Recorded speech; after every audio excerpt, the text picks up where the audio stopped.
A ver, Andrea.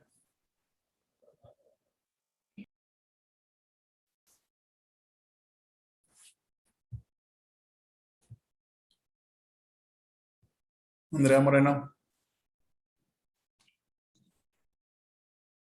Sí.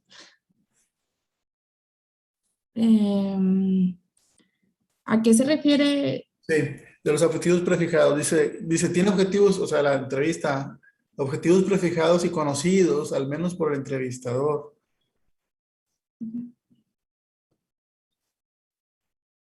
al- mm, bueno, mi punto de opinión pienso que es que la persona, el entrevistado, le tenga cierto parecido al entrevistador, o sea, a lo mejor lo que le llega lo que le llegó a pasar o algo que sea similar a lo que él a lo mejor vivió o algo. Bueno, a ver, mira, tú como psicóloga, ¿por qué crees que tendrías que entrevistar a alguien? Imagínate tú a un niño de una escuela. ¿Por qué crees que lo tendrías que entrevistar? ¿Cuál sería el objetivo de entrevistar a ese niño? Pues pueden ser diferentes razones, o Son sea, muchos, sí, pero quiero que me digas alguno. pues Cualquiera. porque está fallando en la escuela, Porque a lo está mejor. fallando en la escuela. Sí, sí, bueno, está fallando. Esa es la razón por la cual lo vas a entrevistar. Pero ¿cuál sería el objetivo de la entrevista? Mm, ¿Cuál es el problema Encontrar que cuál es está cuáles presentando? son el origen que está generando el problema que tiene en la escuela. Bueno, eso lo sabes tú, pero el niño no necesariamente lo tiene que conocer. No necesariamente, ojo. Pero ¿crees tú, Andrea, que sea necesario que el niño sepa por qué lo estás mandando a hablar o por qué lo vas a entrevistar? Mm, pues supongo que sí. ¿Por qué? Eh, pues porque si quieres que el niño sea, o sea, ¿cómo se dice? O sea, que tenga confianza, pues tiene uno que darle la confianza al niño, ¿no? Para que pueda hablar del problema que está presentando. Ok, sí, muy bien. Bueno, fíjese. eh, Se refiere al hecho de que la persona que va a entrevistar, nosotros como entrevistadores, tenemos que tener bien claro cuál es el objetivo de la entrevista. ¿Por qué voy a hacer la entrevista? Por eso habla de los objetivos prefijados. Yo para cuando me siento a entrevistar a alguien, ya sé qué es lo que voy a buscar en él. Claro que a través de la entrevista probablemente surjan algunas otras cuestiones distintas a las que originalmente me planteé, pero de entrada ya tengo un planteamiento general de lo que quiero saber y de por qué lo estoy entrevistando. Como vamos a ver más adelante, hay diferentes etapas dentro de la entrevista. A lo mejor va a haber una segunda, una tercera entrevista y en cada una de ellas voy a recabar información distinta. Va a tener objetivos distintos cada una de ellas. Eso yo lo sé. Pero es importante que el entrevistado también lo sepa, precisamente por lo que comentas tú, Andrea, porque eso le va a generar confianza y va a saber hacia dónde va. Fíjense, en una ocasión, así, se los platico como experiencia. Una vez llegó ahí al penal un chavo que había matado a un policía acá por no un policía, un taxista, ahí por la colonia San Joaquín, acá en Piedras, hará unos 6 años de eso más o menos. Fue un caso muy, muy sonado porque lo balaceó ahí en una de las avenidas principales de ahí de la colonia. El chavo venía de Estados Unidos y creo que en Estados Unidos también lo estaba buscando la policía. Entonces, por eso se hizo un caso como que muy, muy conocido. Una, ex compañera de ustedes que estudiaba en criminología quería entrevistarlo por el lado, lo que significaba el chavo ese, ¿verdad? Para su carrera. Quería entrevistarlo y me pidió que si me acompañaba y ella hacía la entrevista. Y le dije, sí, está bien. Entonces pasó a la entrevista, se sienta. Fíjense, era una persona que si tú la veías, el homicida, tenía cara de mal encarado, así, cara de enojón, este, hablaba medio golpeado. Y a pesar de eso, fíjense, a pesar de las características que tenga él, debemos de seguir un protocolo en la entrevista, un protocolo de actuación en la entrevista. Se sienta mi alumna, y no es por criticarla ni mucho menos, es nada más para que ustedes se den una idea de cómo los errores nos van dando experiencia. Sí, ella obviamente de esa entrevista aprendió mucho. Se sienta enfrente de él a un escritorio. Yo estaba ahí presente, obviamente, cuando son personas así peligrosas, pues no los dejo solos. Y comienza su entrevista. Ya teníamos nosotros una entrevista prefijada, precisamente con datos que nos interesaban para el expediente de él. Se sienta y comienza. ¿Cuál es su nombre? ¿Cuántos años tiene? Estado civil, y comienza a hacerle preguntas. Y el chavo llega un momento que se queda así y le dice, oiga, señorita, señorita, ¿y esto para qué es? ¿Sí? Pónganse ustedes en el lugar de él y cómo se sentirían. Llegan a una cárcel, a una prisión, alguien les habla, los hace que se sienten y les comienza a preguntar sus datos generales. ¿Cómo se sentirían, Viridiana? Pero ¿cómo nos sentiríamos nosotros o el Ustedes, entrevistado? ponete en el lugar del chavo que cometió un asesinato y está en una cárcel. Fíjate el contexto, fíjate Sí, la conducta previa que hubo y la razón por la cual tú estás ahí en una entrevista. Llegas con un desconocido, te pasan porque te hablan los guardias y te llevan a una oficina y te sientan, y esa persona te empieza a preguntar tus datos generales. ¿Cómo te sientes? pues como entrevistador. No, no, no, tú eres el entrevistado. Ah, ok. Pues sí, pues, o sea, sí te quedas como que para qué quieres mis datos. Si te haces esa pregunta. Claro, y tenemos la idea, sobre todo en ese tipo de situaciones, que Aunque, todo lo... pero, bueno, pero él como ya está en un lugar así, pues ya él debe de saber que se tiene que recabar todos esos datos, ¿no? Si ya está detenido, pues es normal que te tomen los datos.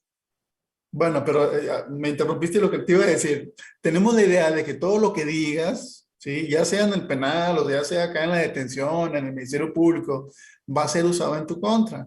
Eso yo creo que es algo Sí. universal. Ya que tenemos ya esa idea, que mal que bien puede que aplique. La cuestión aquí es que llego con alguien que no sé quién es y que comienza a hacerme preguntas, no sé para qué. Yo sé que en el Ministerio Público me hace preguntas, yo sé que mi defensor me va a hacer preguntas, yo sé que al momento de llegar al penal, el doctor que me reciba me va a hacer preguntas, y bueno, trato de a lo mejor hacerme una idea de cuál es el motivo por el cual me están entrevistando. Pero llego con alguien que ni siquiera se presenta, no sé ni siquiera a dónde llegué. Yo sé que en un penal, pues obviamente hay diferentes departamentos, o al menos lo podemos suponer, y alguien me comienza a hacer preguntas. Obviamente eso te genera desconfianza, o al Sí. menos de entrada, sí, dices tú, oye, espérame, pero, y así se le vio en su cara y en la forma de preguntar. ¿Y esto para qué es? Dice. Entonces, bueno, ya ahí pues tuve que intervenir yo porque esta muchacha sí se quedó así como que, ah, caray, Bueno, pero ella debió presentarse primero, ¿no? exactamente. Cuando comenzamos una entrevista tenemos que comenzar primero con nuestro nombre. Mi nombre es fulano de tal, yo soy fulano de tal, o sea, soy el psicólogo, soy el criminólogo, soy el trabajador social, soy, no sé, le tienes que dar una idea de quién eres primero, que él te identifique, y eso le va a comenzar a preparar a él para que comience a dar sus respuestas. Porque no es lo mismo que lo entreviste, por ejemplo, no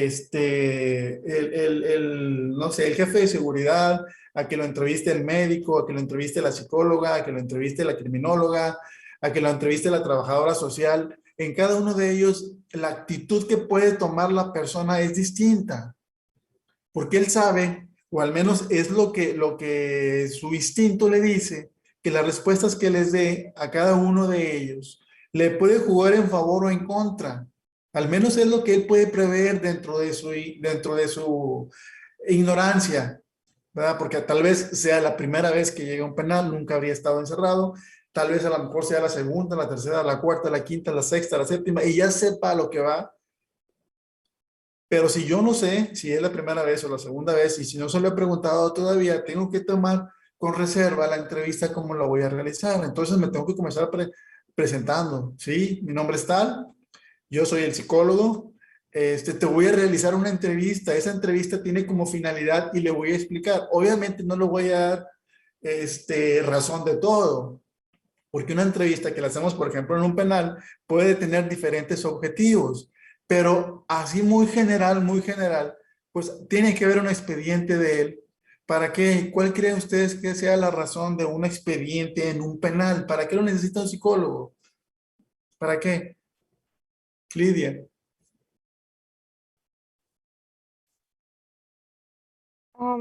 Yo creo que lo necesita para conocer un poquito más detalles de su caso, del caso del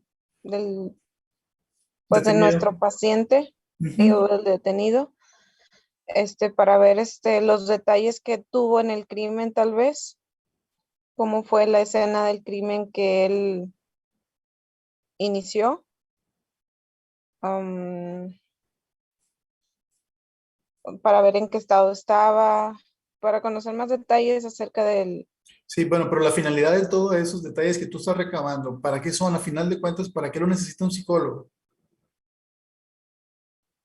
para No es- analizar a la no es- persona en sí, independientemente del delito que haya cometido, para ver, para complementar el diagnóstico que Exactamente, voy a pueda, hacer el diagnóstico para darle un tratamiento.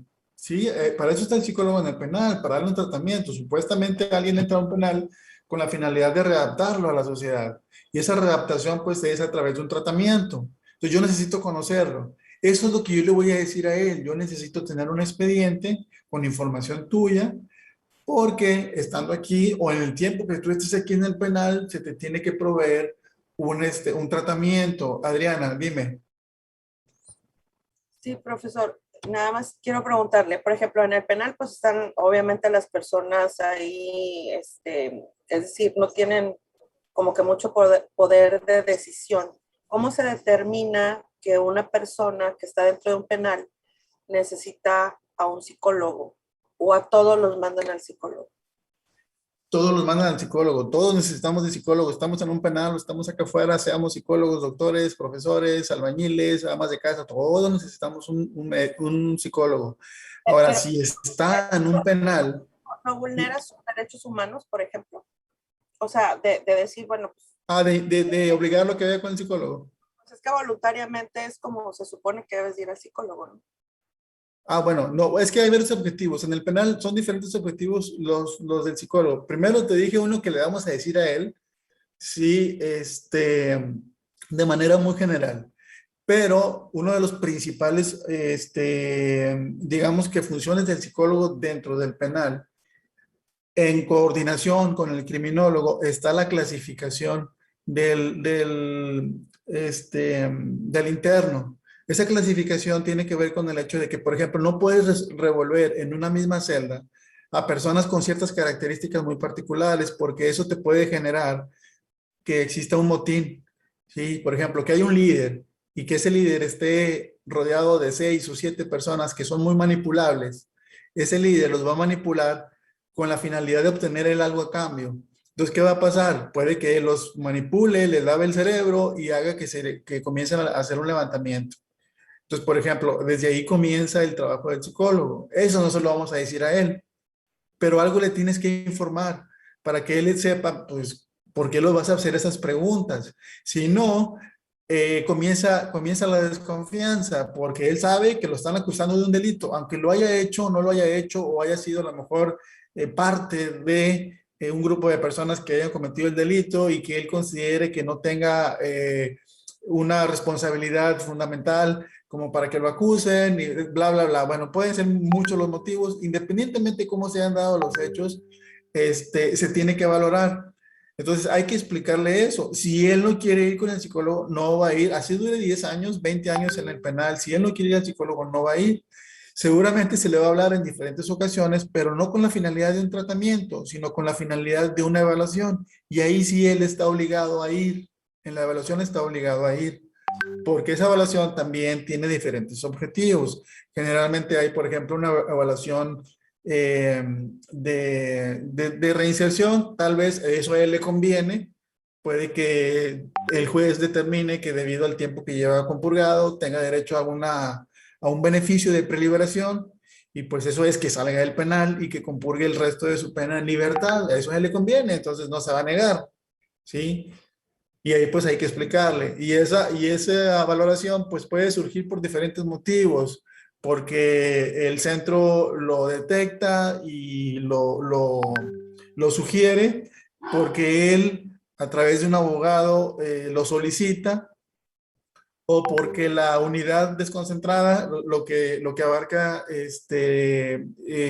todos los penales o el sistema de adaptación social a nivel estatal, puede que también ellos, dentro de sus expedientes, consideren que es necesario desalojar los penales. Muchas veces se comienzan a saturar. Entonces, cuando hay mucha saturación, se revisan los casos de personas que tienen ya posibilidades de salir preliberados. La preliberación es otra cosa más que dejarlos en libertad, pero siguen sujetos todavía a la supervisión del penal. Por decir, alguien que tiene 10 años de sentencia, a lo mejor ya compurgó 6 y le faltan 4 todavía. Esos 4 los puede compurgar en libertad. Tiene que estar yendo cada mes a firmar.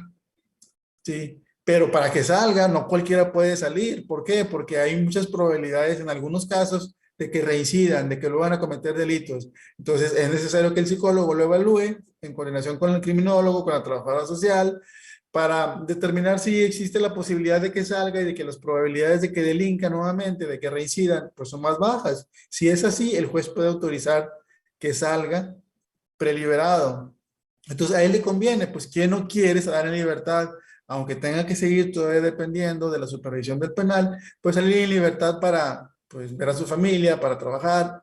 Habrá otros tantos, me han tocado casos que no quieren salir para nada, ¿sí? Había personas que compurgaban su sentencia y que, pues, llegaba la orden del juez para su libertad y los tenían que sacar a rastras porque no querían salir. Y no querían salir, ¿por qué? Pues porque ahí no pagaban renta, porque no tenían que conseguir para comida, porque no les faltaba nada. Y ahí estaban bien a gusto. Entonces hay de todo tipo de personas. Entonces es donde entra el psicólogo para hacer una valoración en este tipo de casos. Y así hay muchos casos por los cuales se puede, o más bien muchos motivos por los cuales se tiene que evaluar a alguien. Entonces ahí está contemplado en la ley, no se vulneran los derechos humanos. Puede ser en función, por ejemplo, un traslado. En los traslados también hay ocasiones en los que los internos, que ya no se les llama internos, ahorita hablando de derechos humanos, ya no lo consideran como denigrante, ahora se le llama PPLs, pero yo pienso que se escucha peor porque se llama PPL, quiere decir persona privada de la libertad. Entonces, pues bueno, así se les conoce ahora. Cuando hay un traslado de internos, tiene que ir acompañado de un expediente actualizado. Por ejemplo, tiene que ir con el psicólogo, tiene que ir con el criminólogo, tiene que ir con la trabajadora social, para que llegue junto con su expediente. O sea, llega la persona al otro penal y llega junto con su expediente actualizado. Cuando esto sucede y cuando ellos saben que los van a trasladar, muchas veces se amparan porque no quieren que los trasladen, pues porque van a ir lejos de su familia, porque van a ir a un penal federal y porque son más estrictos y por diferentes motivos. Entonces ahí se pueden amparar, y cuando existe un amparo ahí sí no puedes hacer nada. Esa es una. Y la otra es cuando hay una amenaza. En una ocasión nos sucedió en que nos pedían que evaluáramos a un grupo de personas que eran miembros del crimen organizado, y cuando ellos se dieron cuenta que los íbamos a evaluar, pues nos amenazaron a todos, ¿verdad? Que nos iban a matar si nosotros hacíamos o mandábamos un estudio, porque primero, no había disponibilidad por parte de ellos para el estudio, y dos, existía la posibilidad de que mandáramos un estudio previo que ya teníamos. Cuando habían llegado, habíamos hecho una valoración que, claro, iba de meses a años atrás, no estaba actualizado, pero como que para salir del paso se pudo haber mandado dentro del expediente ese estudio, pero no se mandó porque nos amenazaron. Entonces ahí sí dices tú, bueno, no, pues corre peligro la vida de nosotros, no te voy a firmar nada, y pues no se hizo el estudio. Pero son muchos motivos por los cuales puede hacerse una valoración, pero también se puede evitar siempre y cuando exista legalmente algún motivo por el cual se impida esa valoración. Y le repito, no hay una obligación para que vayan a terapia los internos, pero sí están conscientes ellos de que les sirve. Ahorita que yo les hablaba sobre una preliberación, para que la preliberación se dé, para que ese beneficio se dé, la persona tiene que cumplir con ciertos requisitos. Por ejemplo, hacer actividades dentro del penal, ya sea actividades laborales, o sea, que trabaje, si no tiene un nivel máximo de secundaria, perdón, de prepa, que vaya a la escuela o que haya ido a la escuela dentro del penal, que vaya al psicólogo, ese es otro requisito, que esté yendo al psicólogo constantemente, y todo eso le va a servir a él. Entonces muchos van, no tanto porque consideren que lo necesitan, que sí lo necesitan, ¿verdad? Pero pues hay de todo tipo de personas. Habrá quien diga, no, es que yo para qué, si yo me siento muy bien. Pero muchos van porque, y de hecho te lo dicen, óigale, pues quiero sacar una cita con usted porque, pues es que me han dicho que si no voy con el psicólogo no me van a dar un beneficio. No, pues lo haces ir, pues más que nada, pues para ver cómo anda, haces una valoración muy general y muchas veces ahí te das cuenta que hay ciertos detalles que sí hay que trabajar. Entonces, pues estas son las razones por las cuales puede ir un interno con el psicólogo. Gracias, maestro. Ok, bueno, entonces les decía, le tenemos que explicar, ¿sí? ¿Para qué? Eso nos va a servir también dentro de las etapas de la entrevista. Nos vamos a dar cuenta que en la primera etapa, que la vamos a ver también más adelante, pues está el de generar confianza. Y esa confianza la podemos comenzar a ganar aquí, a través de explicarle cuál es el motivo de la entrevista, que él se sienta más tranquilo, sobre todo cuando está en contextos como un penal, ¿verdad? Que ellos piensan que todo lo que le preguntes va a ser usado en su contra, y de hecho a veces te lo externan. Híjole, una de las preguntas que le pudiéramos llegar a hacer es, ¿por qué estás aquí? Aunque ya lo sepamos, siempre es importante conocer la versión que te dé él de los hechos. ¿Por qué? No por chisme, ni por sacar la información para la investigación criminal, ni mucho menos, sino para darte cuenta cuáles son los mecanismos de defensa que utiliza él. Porque la mayoría de las personas que entran ahí te dicen, es que me implicaron en un delito, así. Entonces, ahí te comienzas a dar cuenta de los tipos o los mecanismos de defensa más utilizados en él, que en un futuro te pueden servir a la hora que vayas a trabajar en terapia con él. Entonces, sí es importante, digo, ese conocimiento de cuál es el motivo de la entrevista, y en esa explicación que tú le vas a dar, es bien importante la forma en cómo se lo expliques, el tipo de lenguaje que utilices, la tonalidad del lenguaje. Porque para generar confianza no solamente es transmitir información, sino es transmitir tranquilidad. Es el hecho de saber, oye, lo que tú me digas aquí se va a quedar. A mí no me interesa tu proceso si eres culpable o si eres inocente. Realmente no me interesa. A mí lo que me interesa es saber cómo andas psicológicamente para ver cómo te puedo ayudar y sobre todo armar mi expediente. Entonces, el lenguaje, la forma en que tú le hables y le digas, eso es como que un punto de partida para comenzar a recabar información. Hay mucha gente que comienza con muchas resistencias en un principio y sienten que todo lo que te van a decir, pues le va a jugar en contra de él en su juicio, pero conforme tú comienzas a hacerle las preguntas, conforme se comienza a llevar la entrevista, te comienzan a generar a tener tanta confianza que incluso comienzan a entrar en detalles que tal vez ni siquiera al Ministerio Público le dicen. Sí, entonces tiene mucho que ver la habilidad que tengas como entrevistador para recabar información, que mucha de esa información, pues a lo mejor no me va a servir, ¿verdad? Pero al menos me puede ayudar en ese momento como una forma de catarsis para el entrevistado, porque generalmente en ese contexto llegan muy ansiosos, llegan muy estresados, con muchas preocupaciones, con incertidumbre, y pues se han dado casos de personas que llegan y no aguantan y se suicidan. Entonces, para evitar ese tipo de situaciones, la primera entrevista o el primer contacto que tenemos con ellos, volviendo al contexto del penal, pues es bien importante porque nos ayuda como que a relajarlos, a que se sientan un poco más tranquilos o menos estresados, y que sobre todo tengan ellos la idea de que existe la posibilidad de que si se sienten intranquilos o mal, psicológicamente hablando, pues hay una salida, hay una opción de ir con nosotros. ¿sí? Muchas veces, por difícil que parezca, hay quien no sabe qué hace un psicólogo. Y así se los digo, o sea, la verdad, oye, ¿y ustedes qué? ¿A qué se dedican o qué hacen? ¿O usted para qué está aquí? ¿Sí? Entonces, pues, ya cuando saben, ok, te dicen así, es que sí, yo necesito uno porque yo traigo muchos problemas o porque esto, porque lo otro. Entonces, por eso es tan importante la entrevista y la manera en cómo le transmitamos la información y la confianza que le comenzamos a generar. Acuérdense que yo les he dicho siempre, es independientemente de lo que la persona haya hecho, a mí eso no me interesa. Yo tengo una finalidad como psicólogo y lo tengo que tener bien claro. Si esa persona violó, mató, asesinó, secuestró, se robó un chicle, un chocolate, lo que haya hecho, yo sé que puede que necesite de mi ayuda y no se la voy a negar si violó a un Prof, niño. Vale. ¿y cómo les puedes, o sea, podemos hablarles como para que tengan confianza? O Bueno, sea, lo que les dices principalmente. sí, lo que les dices o el tema que vas a tocar depende mucho de la persona. Para eso tienes que tener bien, estar bien atenta a los temas que puedan ser de importancia para él.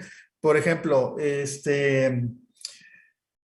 no sé, tal vez el clima puede ser un tema. Si está lloviendo, se hace mucho calor. A veces comienzas con ese tipo de información, los gustos que pueda llegar a tener, los hobbies que pueda llegar a tener. Estoy hablando de un contexto general, ya haciéndome un lado de lo que es el contexto del penal. Sí, en general. Por ejemplo, con los niños es muy utilizable las caricaturas o los personajes que están de moda. ¿Sí? Si tiene alguna mascota, cómo se llama la mascota, qué tipo de mascota tiene, ¿sí? En qué escuela está. Son temas neutros, se le conoce, o sea, que no tienen nada que ver con el objetivo de la entrevista, pero que nos sirven para romper el hielo, para ponernos al nivel de la persona, para ir conociendo el tipo de lenguaje que tiene él y saber qué tipo de lenguaje voy a utilizar yo con él. Porque de otra manera no me puedo dar cuenta. Si yo no comienzo a hablar de temas neutros y comienzo directamente a hacerle preguntas que tengan relación con el objetivo de la entrevista, tal vez yo eche a perder la entrevista, porque a lo mejor lo voy a bloquear. Y si durante la entrevista me comienzo a dar cuenta que estoy utilizando un lenguaje en un nivel muy distinto al de él, puede pasar dos cosas, fíjense. Puede que a lo mejor yo trate de entrevistar a una persona, perdón, o entreviste a una persona y me vaya con la finta de que es una persona con un nivel de preparación a lo mejor bajo y comience a utilizar un lenguaje muy común, muy coloquial. ¿Qué puede suceder ahí? Y a lo mejor la persona es, fíjense, nos podemos ir con la finta por el aspecto físico. A lo mejor lo veo pues muy desaliñado y digo, no, este debe ser, no sé, pues sí, no quiero usar las palabras que no vayan, no sé, que, por ejemplo, puedo pensar que a lo mejor es una persona que tiene primaria, nada más de verlo en su aspecto físico, pero resulta que es un médico, pero así está porque, pues, tiene 3 días allá en la preventiva, o 4 días y no se ha bañado, y pues viene todo despeinado, todo desaliñado, sucio, oliendo mal, y yo comienzo a utilizar un lenguaje muy coloquial. Coloquial quiere decir muy corriente, muy común. ¿Qué va a pasar con él? ¿Qué percepción va a tener él de mí?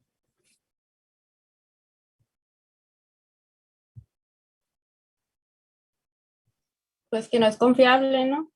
Sí, va a decir, no, pues este es el psicólogo, así habla el psicólogo. No le va a tomar, no le va a tomar, A lo mejor no le va a dar buenas respuestas. exactamente, no le va a tomar como que mucha importancia, no va a tomarle seriedad a la entrevista porque va a pensar que nosotros somos personas ignorantes y no necesariamente porque él tenga conocimiento de las técnicas de entrevista o de la entrevista, sino simplemente es una percepción que tenemos de las personas. Y eso lo hacemos de manera inconsciente. Siempre que hablamos con alguien, no te pones a pensar, a ver, o sea, conscientemente, sino que tú te ves o ves el tipo de lenguaje que utiliza y a veces, bueno, te absorbe De manera inconsciente te absorbe su manera de hablar y tú comienzas a hablar igual que él. Bueno, acá el objetivo o es distinto. Yo tengo que estar bien concentrado para ver qué tipo de palabras utiliza y esas mismas palabras son las que voy a utilizar yo también con él. Entonces, lo tengo que dejar hablar primero a él. Tengo que tratar de hacer lo que hable primero a él para ver cómo se expresa, para ver qué conceptos utiliza y luego ya ahora sí voy a abrirme yo y comenzar a hacer preguntas ya enfocadas al objetivo de la entrevista, pero con un lenguaje similar al que está utilizando él. Les decía, si es un médico y yo utilizo palabras muy coloquiales, va a desconfiar de mí, va a decir, no, este güey no sabe, ¿sí? Y, o viceversa, si es una persona a lo mejor muy,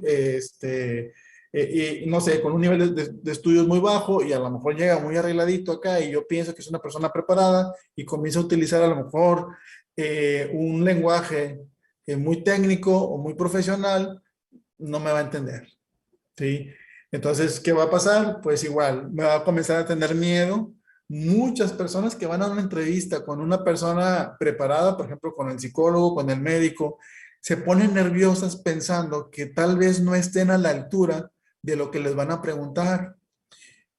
Imagínense ustedes, van con ese nervio y luego después comienzo yo hablándoles con un lenguaje muy técnico o muy profesional, pues obviamente que va a aumentar esa ansiedad, esa angustia en él. Entonces, ¿qué va a pasar?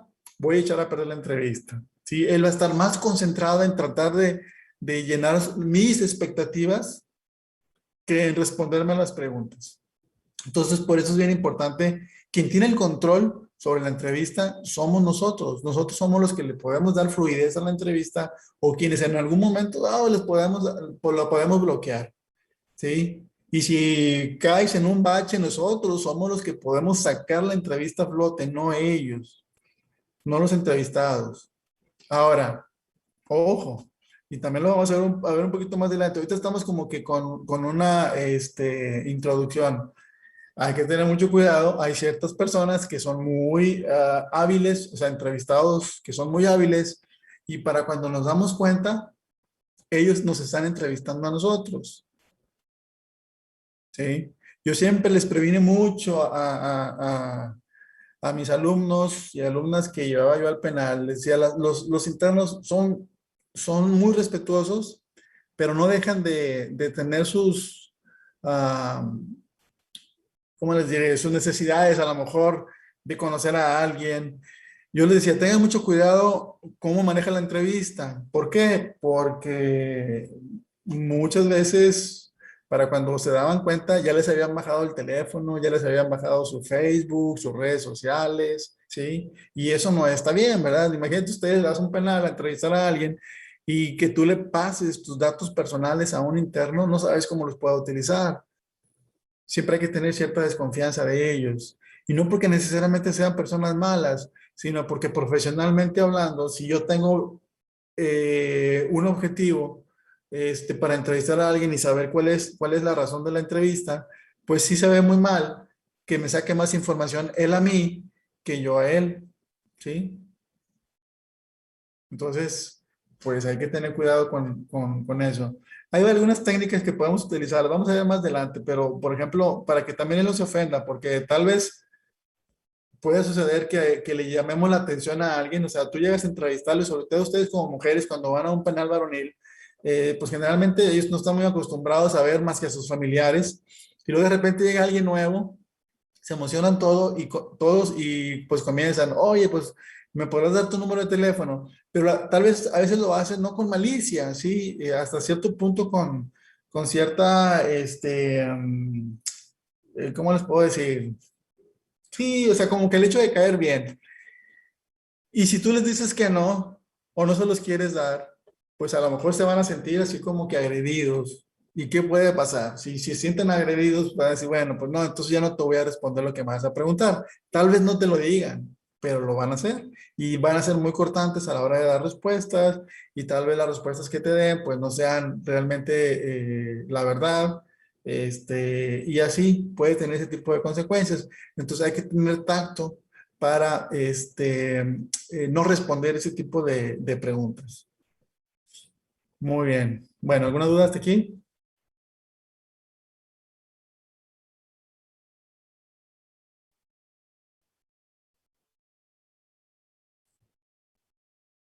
Bueno, dentro de la clasificación de las entrevistas hay diferentes. Aquí viene más bien dos tipos de entrevistas, más bien de clasificaciones. Tal vez si alguno de ustedes se puso a investigar por ahí o a leer, va a haber, no sé, encontrarse alguna clasificación distinta. Les dije que esta es como una base de lo que es el material y está muy general. Entonces, vamos a leer esto y si alguien tiene alguna duda, que haya visto alguna otra clasificación, igual la podemos comentar. Bueno, primero, la entrevista por objetivos, es una clasificación. Viene aquí como número uno, la entrevista de investigación.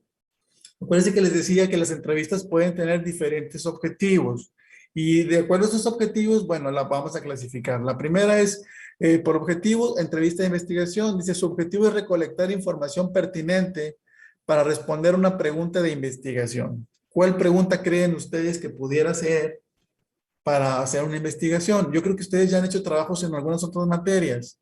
¿Algún tema en particular o alguna investigación que hayan hecho?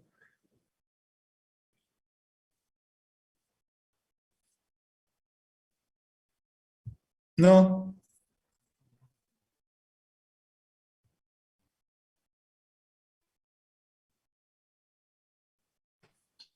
Pero ¿cómo? O sea, es de cualquier tema, ¿no?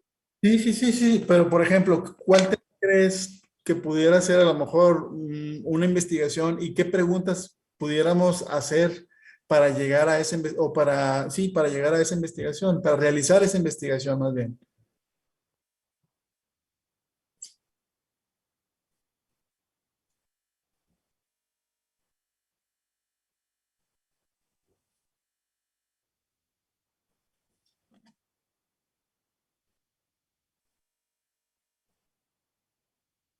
Cualquier tema. ¿De la pandemia o de qué? Por ejemplo, la pandemia, la depresión en tiempos de pandemia, puede ser, ¿sí? Eso puede ser un tema de investigación. Ahora, la entrevista que voy a hacer, pues va a ir en función de recolectar datos para ver, por ejemplo, los porcentajes que pudiéramos encontrar, no sé, en una colonia, en una ciudad, para ver los síntomas que se hayan presentado de depresión en cuántas familias. Entonces, vas a comenzar a hacer preguntas en relación a eso para llegar a una conclusión. Esa es la investigación y esas son el tipo de entrevista que voy a realizar.